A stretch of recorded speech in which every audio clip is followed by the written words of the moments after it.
എല്ലാവിധം പ്രണയവും ബഹുധാ പരീക്ഷിച്ചല്ലാതെ ചെയ്യരുത് പാംശു പുനർവിശേഷാൽ വല്ലാത്ത വീഴ്ച ഇതുപോലെ മനസ്സറിഞ്ഞിട്ടില്ലാത്ത ആളുകളിൽ വൈരമതായിടുന്നു.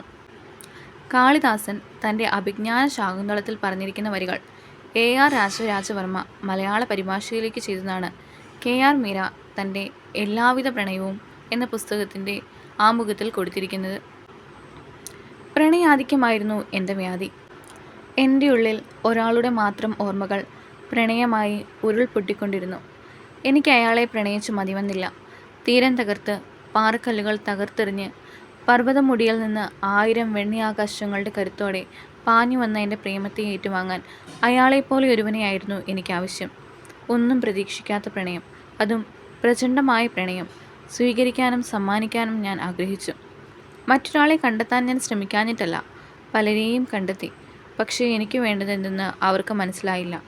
അവർ കരുതിയത് ഞാൻ വിവാഹം കഴിക്കാൻ ഒരാളെ തിരയുകയാണ് എന്നാണ്. അമേരിക്കയിലെത്തിയതിനു ശേഷം ആദ്യത്തെ 5 വർഷത്തിനിടെയുണ്ടായ 17-14 ബന്ധങ്ങളും തുടങ്ങും മുമ്പേ ഒടുങ്ങി. മിക്കതും 1-2 ഡിന്നറുകൾക്കപ്പുറം അതിജീവിച്ചില്ല. അവരിൽ ചിലരൊക്കെ നേരിൽ പരിചയപ്പെട്ടവരാണ്. ഇന്ത്യക്കാരെ കൂടുതലും ടിൻഡർ വഴിയാണ് പരിചയപ്പെട്ടത്. ഒരു മലയാളിയെ ഒരു മാട്രിമോണിയൽ സൈറ്റിൽ നിന്ന് കണ്ടെത്തി. അയാളുമായി ചായ കുടിക്കാൻ പോയ ദിവസം ഞാൻ ഒരിക്കലും മറക്കില്ല. അയാൾ ഒരു ടെക്കിയായിരുന്നു. ക്ലീൻ ഷേവും കോട്ടും ഭംഗിയായി കെട്ടിയ ടൈയും സ്വന്തം വേരുകളിൽ അഭിമാനിക്കുന്ന ഒരു ഗ്ലോബൽ ഇന്ത്യൻ്റെ ഭാവവാദികളും. എൻ്റെ കറുത്ത നിറവും കറുത്ത ടീഷർട്ടും ജീൻസും തോളപ്പമുള്ള മുടിയും കണ്ടപ്പോൾ തന്നെ അയാളുടെ മുഖം കറുത്തു. ഫോട്ടോയിൽ കണ്ടപ്പോൾ കുറച്ചുകൂടി ഉയരവും തടിയും തോന്നിയിരുന്നു. അതായിരുന്നു അയാൾ ആദ്യം പറഞ്ഞത്. നിങ്ങൾ കൂടുതൽ സുന്ദരനാണെന്ന് എനിക്കും തോന്നി.